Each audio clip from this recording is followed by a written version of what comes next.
अब सपना छैन टाढा नजिक आउँदैछ भविष्य खोज्ने मनले क्रेटा इभी पाउँदैछ साथ विश्वासिलो यात्रा आरामदायक यही हो हाम्रो रोजाइ यही छ साह्रै लायक Creta इभी Hyundai Creta Electric, undisputed, ultimate, now electric.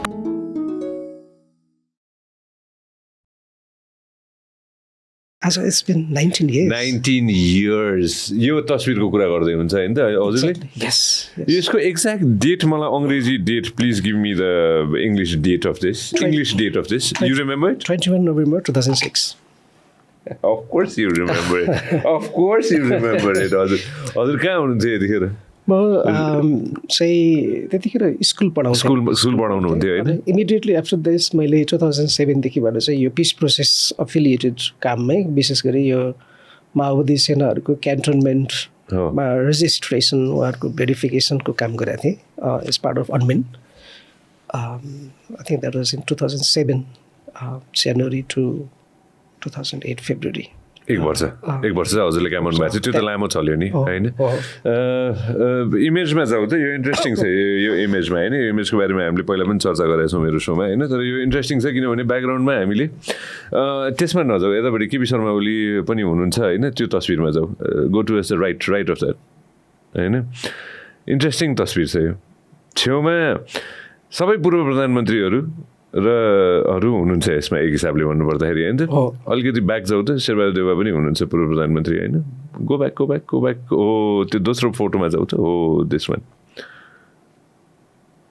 2007 होइन? 6 November 21. 20 years अबको लगभग 20 दिन पश्चात होइन त होइन? हामीले 20 वर्ष भयो भन्न मिल्छ. 19 वर्ष पुगेर 20 वर्ष लाग्यो. 20 वर्ष लागिसक्यो. नोभेम्बरमै लागिसक्यो. अहिले त हामी डिसेम्बरमा छौँ. सो एउटा बालक प्रब्ली त्यो भाइजरले अघि नै त्यो मोबाइल फोन चलाउँदै थियो त्यो आर्मीको ट्रक तल. I think he was born after 2006 most probably. So हामी त्यो देशमा छौँ जुन देशमा चाहिँ जसले चाहिँ सत्ताहरू हाँक्दै हुनुहुन्छ उहाँहरू एउटा होल जेनेरेसन हुर्किसक्यो. पुरै जेनेरेसन सक्यो. अब अहिले तपाईँको कस्तो छ भने अब so basically what they preach, they preach, let's forget the past. I mean, how can you forget the past? You shouldn't forget the past. The past should remain. Past should guide us. You can forgive those of them who did wrongs as a human journey, and you can move on, but you can never forget your past. तपाईँले आफ्नो बुवालाई चाहिँ मार्ने मानिसलाई कसरी बिर्सनुहुन्छ? अथवा आफ्नो बुवाको मृत्यु भएको अथवा आफ्नो चाहिँ एकदमै नजिकको मानिसहरूको आफ्नै सामुन्ने चाहिँ सुरक्षा निकाय अथवा कसैले चाहिँ आफ्नै आँखा अगाडि चाहिँ बलात्कार गरेको दृश्य कसरी बिर्सनुहुन्छ? How can you forget that, त्यो अट्रोसिटीलाई? तर what we are building up is in the name of reconciliation, मेलमिलाप गर्नुपर्छ भनेर basically you are promoting injustice, you are encouraging injustice, you are encouraging impunity भनेको दण्डहीनता. Here what happens is those who are powerful they are above law. Law is meant to be for the poor, for those of them the common people. That's not rule of law. Rule of law भनेको विधिको शासन अथवा जवाबदिता भनेको law applies to everybody equally. If you kill somebody, even if it's for a political motive, that has to be counted. That has to be dealt with in accordance with law. हामी कहाँ चाहिँ राजनीतिक लेप लगाइदियो. यो राजनीतिक परिवर्तनको लागि भएको हो. यो बलिदानी हो. उहाँ शहीद हुनुभयो, सक्यो. अब 10 लाख रुपियाँ खल्तीमा अगाडि बढ. What is this culture we are building? हो किन हामी अफेयर कुरा गर्दाखेरि अहिलेसम्म कोही पनि अकाउन्टेबल भएको छैन अकाउन्टेबल कोही भएको छ भने ऊ जेल पुगिसकेपछि पनि उसलाई फेरि निकालिन्छ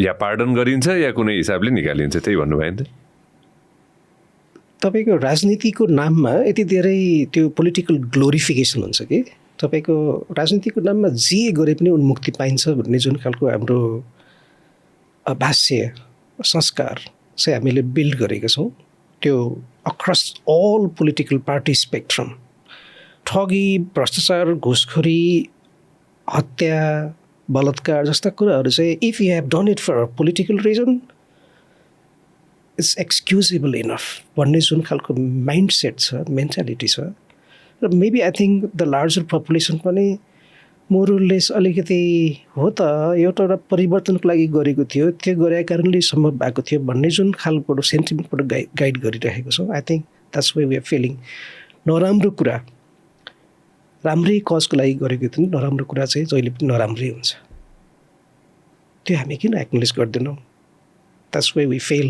as a citizenry as a political collective of this country हामीले तपाईँले अघि भन्नुभयो यो जवाबदेहिताको लागि प्लानिङ त भएको थियो नि भन्नुभयो प्लानिङ भएको थियो त सिपिएमा चाहिँ 60 दिनभित्रमा अथवा 6 महिनाभित्रमा भन्दा बढीमा चाहिँ जिम्मेवार व्यक्तिहरूको तिनीहरूलाई पत्ता लगाउने अथवा बेपत्ता भएका मानिसहरूको तिनीहरू मरेका छन् कि बाँचेका छन् सबै खोजी नीति गरेर परिवारलाई भनिदिने र यदि गल्ती भएको छ भने राज्यले अगाडि बढ्नको लागि चाहिँ आम रूपमा माफी लिएर उहाँहरूलाई कसरी अगाडि चाहिँ मेन स्ट्रिममा ल्याउने सबै कुरा हिलिङको कुराहरूमा चाहिँ अगाडि बढ्नको लागि काम गर्छौँ भनेर त्यत्रो कमिटमेन्ट गरेको आज 20 वर्ष अगाडिसम्म केही पनि भएको छैन 2टा आयोगहरू छ 3 पल्ट आयोगहरू गठन भइसके आफ्नो कार्यकर्ता भर्ती गर्ने जागिर खुवाउने ऐस आराम गर्ने जनताको चाहिँ तपाईँको खरबौँ चाहिँ कर ट्याक्सको दुरुपयोग गर्ने यो चक्र दोहोरिराखेको छ कुन आयोग हो यो सत्य निरूपण आयोग बेपत्ता पारिएका व्यक्तिको छानबिन आयोग अहिले तेस्रो पटक गठन भएको छ